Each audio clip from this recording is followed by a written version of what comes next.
In the last century, opera has moved beyond sad clowns and Greek heroes to include some truly strange topics, like Nixon visiting China, Stephen King's The Shining, and a drunken landlord visiting the moon where he, of course, finds ghastly modern art. Add a new production to that list.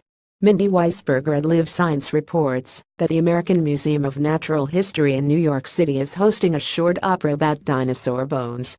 According to On-Site Opera, which is producing the original opera, the 20-minute piece entitled Rhoda and the Fossil Hunt is based on the experiences of Rhoda Knight, called the granddaughter of Charles Knight, the famous paleartist who created many welcoming paintings and sculptures for the museum. On the weekends, Knight would camp out at the museum to study the museum's fossils and create his works, and most of the time Rhoda accompanied her grandfather, whom she called Toppy. In real life, Rhoda was quite well behaved. We'd go upstairs with the scientists, and it was nothing for my grandfather to stand for an hour discussing one bone, tells Weisberger. I never interrupted.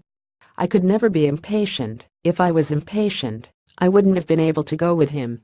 A little girl being well-behaved is a truly terrible plot for an opera, however.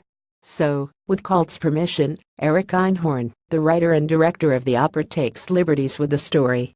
According to Logan Martell at Opera Wire, in the piece Rhoda is tasked by her sagacious grandfather with trying to envision a living Dinochaurus, a very strange long-armed dinosaur, from just a fossilized talon.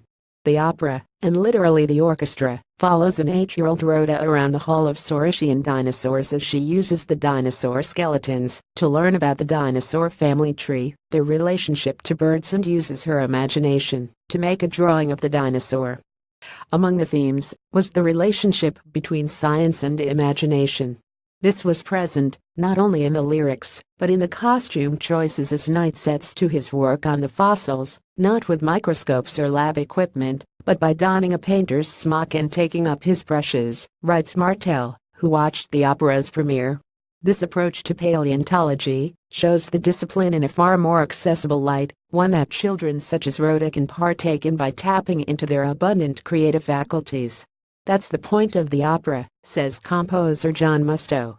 It's not about memorizing dinosaur taxonomy or paleontology at all. The piece isn't really about science or dinosaurs, he tells Weisberger. It's about drama. It's about the relationship between these characters and the way they interact with each other. That's what opera is.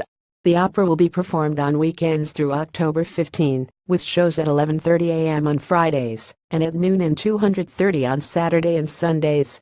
After its initial run, it will travel to Lyric Unlimited in Chicago and the Pittsburgh Opera, where the opera was co-commissioned and co-produced. Like this article, sign up for our newsletter.